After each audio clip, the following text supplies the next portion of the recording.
마태복음 5장 13절부터 20절까지의 말씀을 저와 여러분이 한 절씩 교독합니다. 너희는 세상의 소금이니 소금이 만일 그 맛을 잃으면 무엇으로 짜게 하리요? 후에는 아무 쓸데없어 다만 밖에 버려져 사람에게 밟힐 뿐이니라.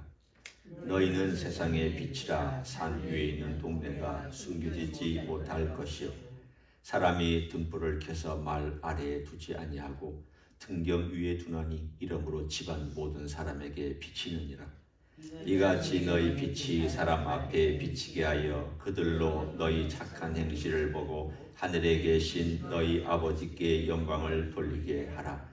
내가 율법이나 선지자를 폐하러 온 줄로 생각하지 말라. 폐하러 온 것이 아니요 완전하게 하려 함이라. 진실로 너희에게 이르노니 천지가 없어지기 전에는 율법의 일점 일획도 결코 없어지지 아니하고 다 이루리라. 그러므로 누구든지 이 계명 중에 지극히 작은 것 하나라도 버리고 또 그같이 사람을 가르치는 자는 천국에서 지극히 작다 일컬음을 받을 것이요 누구든지 이를 행하며 가르치는 자는 천국에서 크다 일컬음을 받으리라. 내가 너에게 이르노니 너희 의가 서기관과 바리새인보다 더 낫지 못하면 결코 천국에 들어가지 못하리라.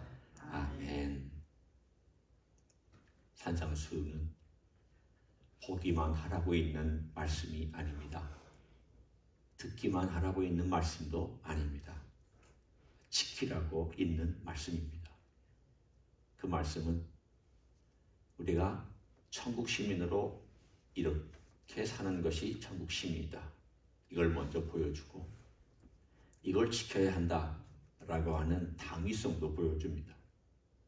그러나 동시에 이걸 지킬 수 있다라고 하는 하나님의 능력 안에서의 가능성도 보여줍니다. 그러니까 가능성이라고 우리가 얘기할 때 안 되는 걸 가능하죠. 이런 말이 아니라 실제 우리 삶에서 실천할 수 있다라는 면에서의 가능성입니다. 그럼 어떻게 가능하느냐? 어제 제가 함께 나눴던 것처럼 예수님 안에 있을 때. 그 말은 아니 그러면 예수 믿으면 다 예수님 안에 있는 것이 아닙니까? 예, 위치나 내 신분으로나 그리스도인이라고 하는 것으로는 안에 있지만 실제 안에 있을 때 경험으로 안에 있을 때, 관계에서 안에 있을 때 이걸 실천할 수 있다는 뜻입니다. 많은 그리스도인들이 예수님과의 관계가 그리 썩 좋지 못합니다. 느슨합니다. 마치 이렇게 두 손이 깍지를 끼면 꽉 껴져야 힘이 있지 않습니까? 근데 많은 그리스도인들이 느슨하게 끝부분만 연결되어 있어서 힘이 없습니다. 결국은 자기 살아가는 것은 다 내 힘으로 그리스도의 힘이 엄청난 능력을 갖고 있는데 살아가는 걸 보면 그리스도와 별로 관련이 없습니다. 내 힘으로 살아가요. 그러면 우리는 절대 산상수훈 지키지 못합니다. 이 산상수훈이라고 하는 인간의 능력으로는 지킬 수 없는 것을 지키는 유일한 길, 그것은 예수 그리스도의 능력을 덧입는 것밖에 없습니다. 그게 그분 안에 살아가는 삶입니다. 매일매일 우리가 그리스도의 삶 속에서 그리스도와 함께 그분을 의지하고 바라보고 그분께 내 모든 게 있다. 나는 가난하기 때문에 그분이 날 도와주시지 않으면 난 굶는다. 여러분 진짜 가난한 사람은 누군가 도와주지 않으면 굶습니다. 누군가 도와주지 아니하면 힘듭니다. 그래서 마음이 심령이 가난한 자는 복이 있나니 라고 말씀한 게 첫 번째가 바로 그런 의미라고 나눴습니다. 우리가 마음이 가난하면 주님을 자꾸 바라봅니다. 주님, 저는 제 힘으로 못합니다. 저는 무능합니다. 저는 가진 게 없습니다. 재주도 많은 내가 할 수 있는 것들도 저는 참 미련한 인생입니다. 주님, 저를 도와주십시오. 자기의 연약함과 취약함과 부족함을 드러내고 가난하다는 것이죠. 드러내고 주님께서 도와주시고 주님의 은혜로 채움을 입기를 원하는 게 심령이 가난한 사람의 특징입니다. 이런 사람이 서기관과 바리새인의 의보다 뛰어난 의를 가질 수 있습니다. 오늘 바로 그 팔복에 대해서 우리가 함께 간단하게 살펴봅니다. 이 팔복은 하나씩만 해도 한 설교가 될 것입니다. 그렇지만 새벽에 우리가 그 하나하나를 다 자세히 살펴보는 게 의미가 있겠지만 그렇게 하기엔 너무 시간이 많이 걸리기 때문에 좀 간단하게 팔복을 설명하면서 어떻게 연결되는지를 보려고 합니다. 심령이 가난한 혹은 마음이 가난한 자는 살펴보았습니다. 두 번째는 애통하는 자입니다. 애통하는 자는 자기의 죄 때문에, 자기의 연약함 때문에 눈물 흘릴 줄 아는 사람. 이 세상의 악함과 죄 때문에 아파할 줄 아는 사람이 애통하는 사람입니다. 또한 세 번째, 온유한 사람은 이 세상에 살아가면서 거친 말, 거친 행동 이런 것들로 살아가는 사람이 아니라 기다릴 줄 알고, 남이 거친 말을 해도 기다릴 줄 알고 주님께서 일하시는 것을 기다릴 줄 아는 사람입니다. 왜 사람이 거친 말을 하냐면 주님을 기다리지 못하기 때문에 거친 말을 합니다. 왜 사람이 정죄하는가 하면 주님의 판단을 기다리지 못하기 때문에 정죄합니다. 그러니까 내가 앞서버리는 것, 이 교만이라고 얘기하죠. 온유의 반대말은 교만입니다. 결국 내가 판단하고 내가 거친 말을 하고 내가 사람들 사이에서 힘들게 만드는 것은 주님을 의지하지 않기 때문인데 온유한 사람은 주님을 의지하는 법을 배우는 사람입니다. 의에 줄이고 목마른 네 번째, 목마른 사람은 그 사람이 의를 향한 갈망이 있는, 내가 의로 채워지기를 원하고 의로 배부르기를 원하는 그런 사람입니다. 그런데 이 처음 4개와 그 다음 4개를 한번 같이 살펴보십시오. 그 다음 나오는 5번째가 긍휼하게 여기는 사람입니다. 그러면 이 긍휼과 여기는 사람과 첫 번째 마음이 가난한 사람하고는 어느 정도 연결되어 있습니다. 그러니까 처음 4개, 그 다음 4개가 조금씩, 그 다음 첫 번째, 그 다음 첫 번째, 그 다음 두 번째, 그 다음 두 번째가 조금씩 연결되어 있습니다. 하나님의 은혜를 의지하고 주님의 은혜를 의지하는 사람은 긍휼을 베풀 줄 알고 긍휼을 말할 줄 압니다. 그리고 애통한 사람과 마음이 청결한 사람이 어느 정도 연결되어 있습니다.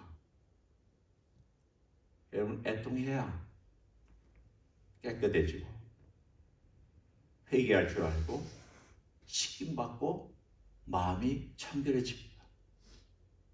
물론 우리가 울지 않아도 주님의 성령으로 청결한 삶을 살고 거룩한 삶을 살아가야 되겠지만 그러나 애통하는 것과 청결한 삶은 상당히 깊이 연결되어 있습니다. 뿐만 아니라 여러분이 본문에 보는 온유한 것과 화평케 하는 것도 연결되어 있습니다. 처음 3번째와 그 다음 3번째 보시면 온유한 자가 땅을 차지한다.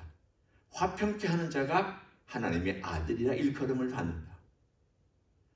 여러분이 한번 삶을 살면서 보십시오. 누가 관계를 화평하게 하는가? 모임을 화평하게 하는가? 교만한 사람이 화평하게 하는 걸 본 적이 없습니다. 자기 잘났다고 얘기하는 사람이 화평하게 모임을 만들어가는 걸 본 적이 없습니다. 거칠게 말하는 사람이 모임을 화평하게 만든 것을 본 적이 없습니다. 그런 사람이 있으면 모임이 깨지거나 갈라지거나 관계가 어렵습니다. 결국은 온유한 사람,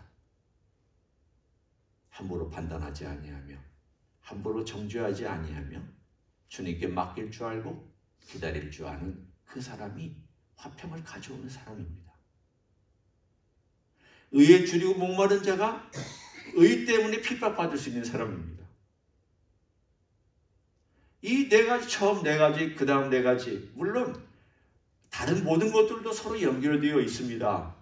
이 팔복을 해석하는 법은 여러 가지 법이 있지만 제가 여러분이 그렇구나, 처음 네 개와 그 다음 네 개가 이렇게 연결되어 있구나.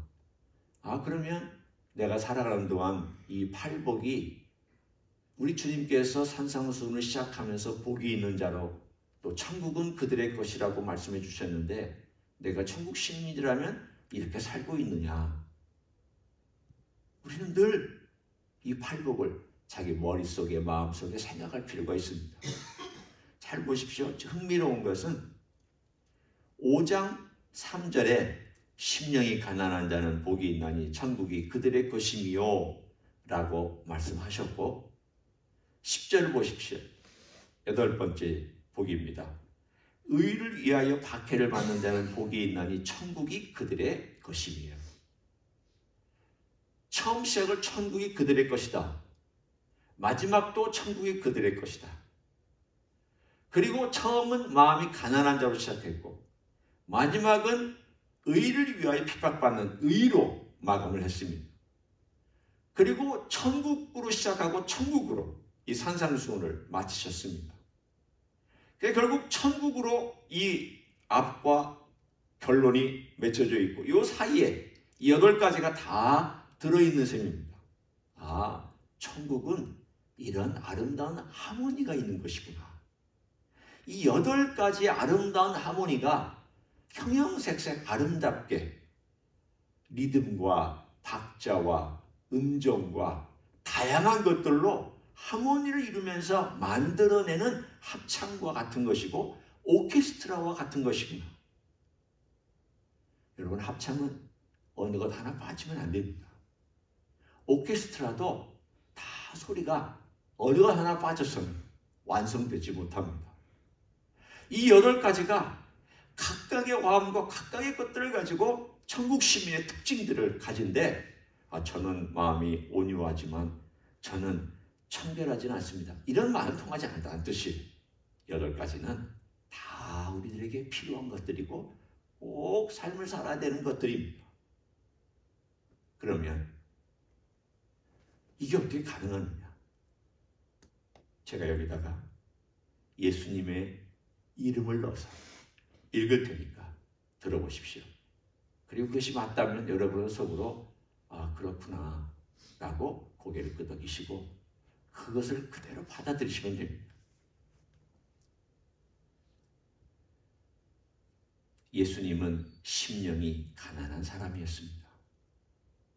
예수님은 애통하는 사람이었습니다.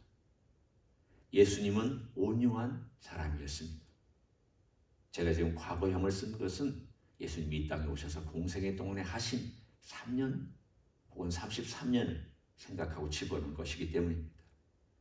예수님은 의에 줄이고 목말랐습니다. 예수님은 긍휼히 여기셨습니다. 예수님은 마음이 청결했습니다. 예수님은 화평케 하시는 분이었습니다.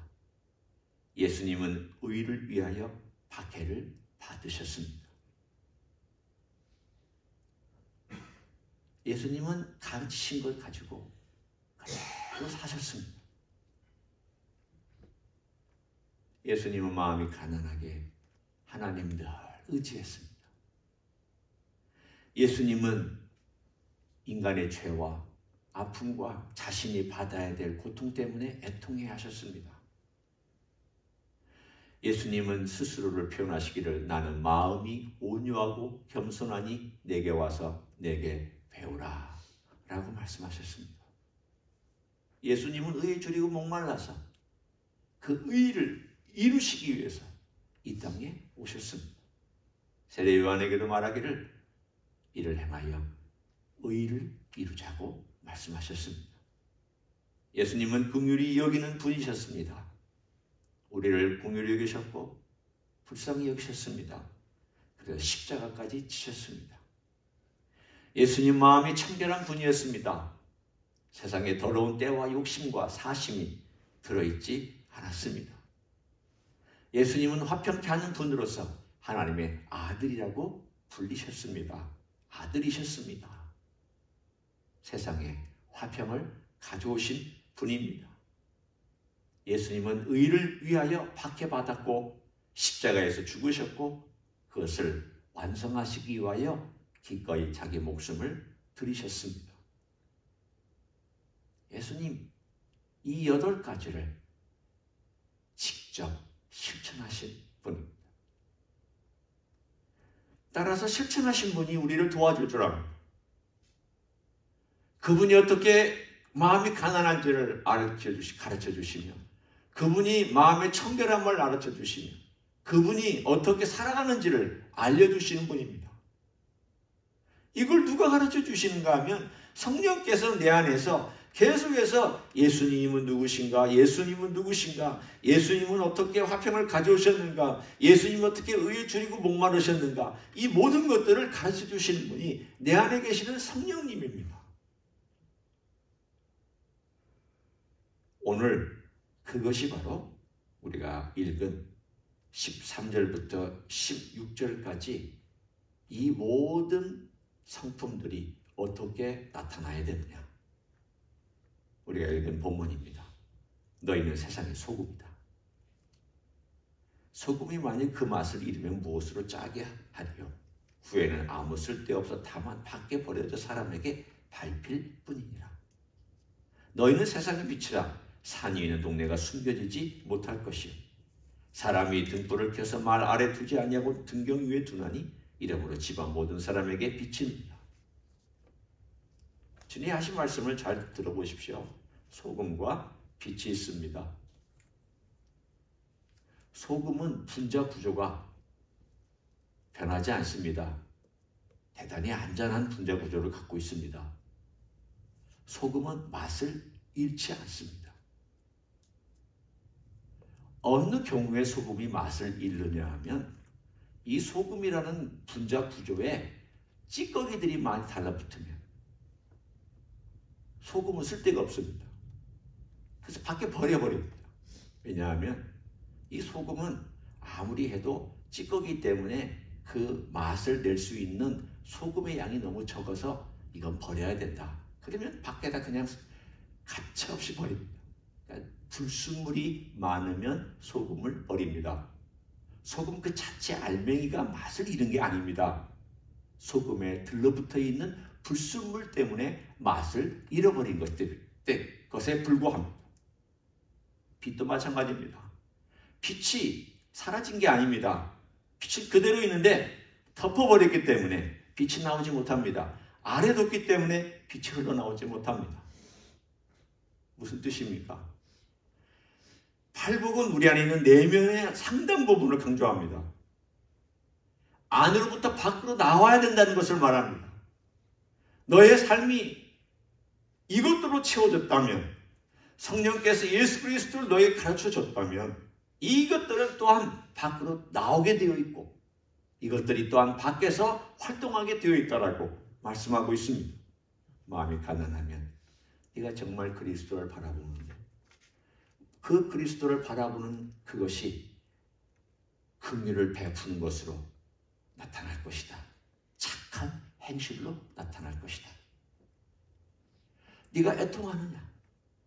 정말 애통한다면 너의 모든 삶 가운데서 더러운 찌꺼기들과 세상의 것들로 네 마음이 더럽지 아니하고 청결하게 될 것이다.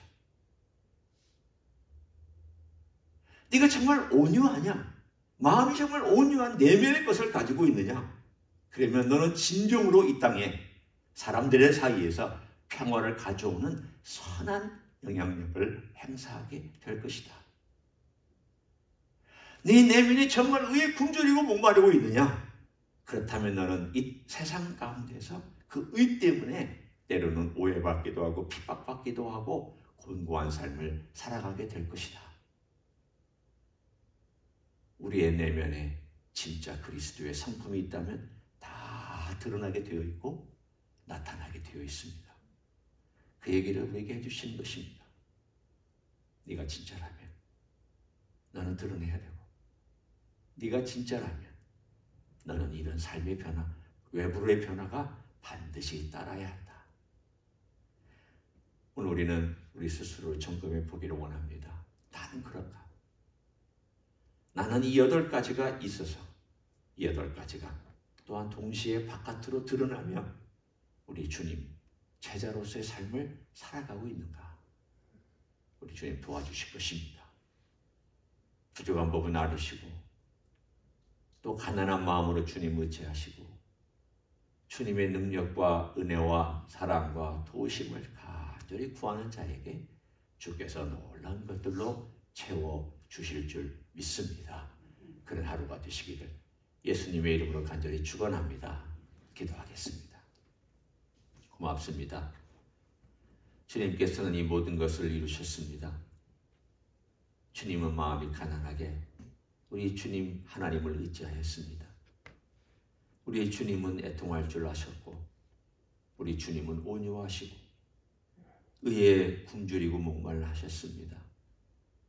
우리 주님은 긍휼을 베푸셨고 우리 주님께서는 참으로 놀라운 일들을 행하시며 사랑도 자비도 긍휼도 오래 참음도 인내하심도 청결함도 다 가지고 사셨습니다. 주님 화평케 하시는 일을 위하여 십자가 지셨으며 주님은 의를 위하여 핍박받으신 것 감사드립니다. 우리가 이 모든 혜택을 누리고 있지만 이제 또한 주님을 더 바라보고 의지함으로 우리 안에 있는 이 귀한 것들이 아름다운 선물이 되어 자라나기를 원합니다. 빛이 되기를 원합니다. 소금의 역할 감당하기 원합니다. 오늘 하루도 그렇게 살아갈 수 있도록 축복하여 주시옵소서. 이제는 우리 구주 예수 그리스도의 은혜와 하나님 아버지의 극진하신 사랑과 성령 하나님 교통하심의 역사가 오늘도 팔복의 주인이시고 주인공이시고 또 베풀어 주시기를 기뻐하시고 도와주시기를 기뻐하시는 주님 앞에 더 가까이 가난한 마음으로 다가가기를 원하는 이 자리에 참여한 모든 종들 위에와 주의 임재 히스교회 위에와 이민교회들, 한국교회들과 선교사님들 위에 이제로부터 영원히 함께 하실지어다. 아멘.